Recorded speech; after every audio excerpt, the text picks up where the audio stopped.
നമസ്കാരം സുഹൃത്തുക്കളെ, സ്പോർട്സ് പിച്ചിന്റെ പുതിയൊരു വീഡിയോയിലേക്ക് ഏവർക്കും സ്വാഗതം. അഹമ്മദാബാദിലെ നരേന്ദ്രമോദി സ്റ്റേഡിയം, ലക്ഷക്കണക്കിന് കാണികൾ, ആകാശത്ത് വർണ്ണവിസ്മയം തീർക്കുന്ന വെടിക്കെട്ടുകൾ. ഇന്ത്യ ഒരിക്കൽ കൂടി ലോകത്തിന്റെ നെറുകയിലെത്തിയിരിക്കുന്നു.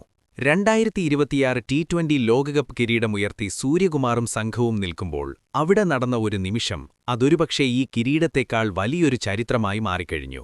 വിജയാഘോഷങ്ങൾക്കിടയിൽ ലോകം മുഴുവൻ ഉറ്റുനോക്കിയ ആ കാഴ്ച, സഞ്ജു സാംസൺ എന്ന മലയാളി താരം സാക്ഷാൽ മഹേന്ദ്രസിംഗ് ധോണിയുടെ പാദങ്ങളിൽ പ്രണമിച്ച അനുഗ്രഹം വാങ്ങുന്ന ആ നിമിഷം. എന്തുകൊണ്ടാണ് സഞ്ജു അങ്ങനെ ചെയ്തത്? വികാരാധീനനായ ധോണി സഞ്ജുവിനോട് പറഞ്ഞ ആ രഹസ്യമെന്താണ്? സഞ്ജുവിനെക്കുറിച്ച് ധോണി നടത്തിയ ആ ഞെട്ടിക്കുന്ന വെളിപ്പെടുത്തലുകൾ നമുക്ക് ഈ വീഡിയോയിലൂടെ വിശദമായി പരിശോധിക്കാം. വീഡിയോ മുഴുവനായി കാണുക. സഞ്ജു ആരാധകർക്ക് ഇതൊരു വിരുന്നായിരിക്കും. മത്സരം അവസാനിക്കുന്നു. ഇന്ത്യ കിവീസിനെ തകർത്ത് ചാമ്പ്യന്മാരാകുന്നു. സ്റ്റേഡിയം മുഴുവൻ ഇന്ത്യ വിളികളാൽ മുഖരിതമാണ്. എല്ലാവരും ട്രോഫിക്കും മെഡലിനും പിന്നാലെ ഓടുമ്പോൾ സഞ്ജു സാംസൺ തിരഞ്ഞത് മറ്റൊരാളെയായിരുന്നു. തന്റെ കരിയറിലെ ഏറ്റവും മോശം സമയങ്ങളിൽ ലോകം മുഴുവൻ തന്നെ ഒറ്റപ്പെടുത്തിയപ്പോൾ നിശബ്ദനായി കൂടെ നിന്ന തന്റെ വഴികാട്ടിയെ, ക്യാപ്റ്റൻ കൂൾ MS ധോണിയെ. VIP സ്റ്റാൻഡിലിരുന്ന ധോണിയെ കണ്ടതും സഞ്ജു ഓടിയെത്തി. ധോണി താഴേക്കിറങ്ങി വന്ന ആ നിമിഷം ഒട്ടും ആലോചിക്കാതെ സഞ്ജു അദ്ദേഹത്തിന്റെ പാദങ്ങളിൽ തൊട്ടുവന്ദിച്ചു. 89 റൺസിന്റെ വിസ്മയ ഇന്നിംഗ്സ് കളിച്ച് ടീമിനെ ജയിപ്പിച്ച ഒരു താരം തന്റെ ഗുരുവിനു മുന്നിൽ ഒരു കൊച്ചുകുട്ടിയെപ്പോലെ വിനയാൻവിതനായി നിൽക്കുന്ന കാഴ്ച കണ്ടുനിന്നവരുടെ കണ്ണുകളെ ഈറനണിയിച്ചു. ഇത് വെറുമൊരു ബഹുമാനമല്ല സുഹൃത്തുക്കളെ, ഇത് ഭാരതീയ സംസ്കാരത്തിന്റെ അടയാളമാണ്. സഞ്ജുവിനെ വാരിപ്പുണർന്ന് നെഞ്ചോട് ചേർത്തുപിടിച്ച ധോണിയുടെ മുഖത്ത് ഒരു പിതാവിന്റെ അഭിമാനമായിരുന്നു ഉണ്ടായിരുന്നത്. പിന്നീട് മാധ്യമങ്ങൾ ഈ നിമിഷത്തെക്കുറിച്ച് ചോദിച്ചപ്പോൾ ധോണി പറഞ്ഞ വാക്കുകൾ ഓരോ സഞ്ജു ആരാധകനും ഹൃദയത്തിൽ സൂക്ഷിക്കേണ്ടവയാണ്. ധോണി പറഞ്ഞതിങ്ങനെയായിരുന്നു: റെക്കോർഡുകൾ വരും പോകും, ട്രോഫികൾ അലമാരയിൽ വെക്കാനുള്ളതാണ്. എന്നാൽ ഇന്ന് സഞ്ജു കാണിച്ച ഈ വിനയം, അതാണെന്നെ ഞെട്ടിച്ചത്. എന്റെ വർഷങ്ങളായുള്ള ക്രിക്കറ്റ് തപസ് സഫലമായതുപോലെ എനിക്ക് തോന്നി. സഞ്ജു തന്റെ സംസ്കാരം കൊണ്ടിന്നെന്റെ ഹൃദയം കീഴടക്കി. ധോണിയുടെ ഈ വാക്കുകൾ കേട്ടാലറിയാം അദ്ദേഹം സഞ്ജുവിനെ എത്രത്തോളം സ്നേഹിക്കുന്നുവെന്ന്. ധോണി തന്റെ സംസാരത്തിൽ സഞ്ജു നേരിട്ട വലിയ അവഗണനകളെക്കുറിച്ചും ഓർമ്മിപ്പിച്ചു. കഴിഞ്ഞ കുറച്ചു വർഷങ്ങളായി ഇന്ത്യൻ ടീമിൽ നിന്നും പുറത്താക്കപ്പെട്ടും നിരന്തരം വിമർശനങ്ങൾ ഏറ്റുവാങ്ങിയും സഞ്ജു അനുഭവിച്ച മാനസിക സംഘർഷങ്ങൾ ചെറുതല്ല. മറ്റൊരു കളിക്കാരനായിരുന്നെങ്കിൽ ഒരുപക്ഷെ തകർന്നുപോയേനെ. പക്ഷേ സഞ്ജു നിശബ്ദനായി കഠിനാധ്വാനം ചെയ്തു. അദ്ദേഹം ആരോടും പരാതി പറഞ്ഞില്ല, ആരെയും കുറ്റപ്പെടുത്തിയില്ല. പകരം കളിയിലൂടെ മറുപടി നൽകാൻ കാത്തിരുന്നു. ലോകകപ്പ് ഫൈനൽ പോലൊരു വലിയ വേദിയിൽ സമ്മർദ്ദഘട്ടത്തിൽ 89 റൺസ് അടിച്ചുകൂട്ടി അദ്ദേഹം തെളിയിച്ചു താൻ ആരാണെന്ന്.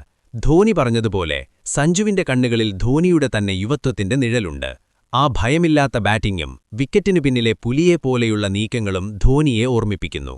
ക്രിക്കറ്റ് ലോകം എപ്പോഴും ചോദിക്കുന്ന ഒരു ചോദ്യമുണ്ട്: ധോണിക്ക് ശേഷം അത്രയും ശാന്തമായി കളി ഫിനിഷ് ചെയ്യാൻ ആർക്ക് കഴിയും? ആ ചോദ്യത്തിന് സഞ്ജു സാംസൺ ഇന്നുത്തരം നൽകിയിരിക്കുകയാണ്. ഐസ് പോലെ തണുത്ത മനസ്സും ഏത് ബൌളറെയും അടിച്ചു പറത്താനുള്ള കരുത്തും സഞ്ജുവിനുണ്ട്. ധോണി തന്നെ വെളിപ്പെടുത്തി. സഞ്ജുവിനെ കെട്ടിപ്പിടിച്ചപ്പോൾ അദ്ദേഹം ചെവിയിൽ ഇങ്ങനെ മന്ത്രിച്ചു: സഞ്ജു, ഇതൊരു തുടക്കം മാത്രമാണ്. ഈ കഴിവും വിനയവുമുണ്ടെങ്കിൽ ലോക ക്രിക്കറ്റ് നിന്റെ കാൽ കീഴാകും. ഇതിഹാസ താരം തന്നെ സഞ്ജുവിനെ തന്റെ പിൻഗാമിയായി അംഗീകരിച്ച നിമിഷമായിരുന്നു അത്.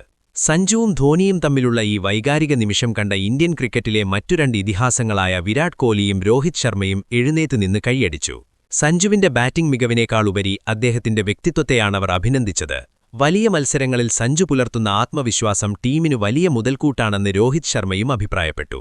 സഞ്ജു ഇന്ന് കേരളത്തിന്റെ മാത്രം ചേട്ടനല്ല, മറിച്ച് ഭാരതത്തിന്റെ മുഴുവൻ അഭിമാനമായി മാറിയിരിക്കുന്നു. മുൻ ഇംഗ്ലീഷ് ക്യാപ്റ്റൻ നാസർ ഹുസൈനും സഞ്ജുവിനെ പുകഴ്ത്താൻ മറന്നില്ല. ഇന്ത്യ എന്തുകൊണ്ട് ലോകത്തിലെ ഏറ്റവും വലിയ ടീമാകുന്നുവെന്ന് സഞ്ജു പോലുള്ള താരങ്ങൾ തെളിയിക്കുന്നു. കഴിവിനൊപ്പം വിനയവും കൂടിച്ചേരുമ്പോൾ ഒരു താരം എങ്ങനെ ഇതിഹാസമാകുന്നു എന്നതിന്റെ ഉദാഹരണമാണ് സഞ്ജു സാംസൺ. സഞ്ജുവിന്റെ ഈ യാത്ര ഓരോ യുവാവിനും ഒരു പാഠമാണ്. തോൽവികളിലും അവഗണനകളിലും തളരാതെ ലക്ഷ്യത്തിലേക്ക് കുതിക്കാൻ സഞ്ജു നമ്മെ പഠിപ്പിക്കുന്നു. ഒരാൾക്ക് എത്രത്തോളം ഉയരത്തിലെത്താൻ കഴിയുമെന്നല്ല, എത്രത്തോളം വിനയത്തോടെ നിലനിൽക്കാൻ കഴിയുമെന്നാണ് സഞ്ജു കാണിച്ചു തന്നത്. കേരളത്തിലെ ഒരു സാധാരണ കുടുംബത്തിൽ നിന്നും ലോകത്തിന്റെ നെറുകയിലെത്തിയ സഞ്ജു സാംസൺ നിങ്ങൾ ലക്ഷക്കണക്കിന് ആളുകളുടെ ഹീറോയാണ്. സുഹൃത്തുക്കളെ, അഹമ്മദാബാദിലെ ആ രാത്രി നാം കണ്ടത് വെറുമൊരു കിരീടധാരണമല്ല, മറിച്ച് സ്നേഹത്തിന്റെയും ബഹുമാനത്തിന്റെയും ഒരു വലിയ പാഠമാണ്. സഞ്ജുവിന്റെ ആ പ്രവൃത്തിക്കും ധോണിയുടെ ആ വാക്കുകൾക്കും നിങ്ങൾ എത്ര മാർക്ക് നൽകും? ധോണിയുടെ യഥാർത്ഥ പിൻഗാമി സഞ്ജു തന്നെയാണെന്ന് നിങ്ങൾ വിശ്വസിക്കുന്നുണ്ടോ? നിങ്ങളുടെ അഭിപ്രായങ്ങൾ താഴെ കമന്റ് ബോക്സിൽ രേഖപ്പെടുത്തുക. സഞ്ജുവിന്റെയും മഹിഭായിയുടെയും ഈ അഭേദ്യമായ ബന്ധം നിങ്ങൾക്ക് ഇഷ്ടപ്പെട്ടെങ്കിൽ വീഡിയോ ലൈക്ക് ചെയ്യാനും എല്ലാ ക്രിക്കറ്റ് ഗ്രൂപ്പുകളിലേക്കും ഷെയർ ചെയ്യാനും മറക്കരുത്. ഇതുപോലുള്ള കൂടുതൽ വിശകലനങ്ങൾക്കും വാർത്തകൾക്കുമായി സ്പോർട്സ് പിച്ച് ഇപ്പോൾ തന്നെ സബ്സ്ക്രൈബ് ചെയ്യുക.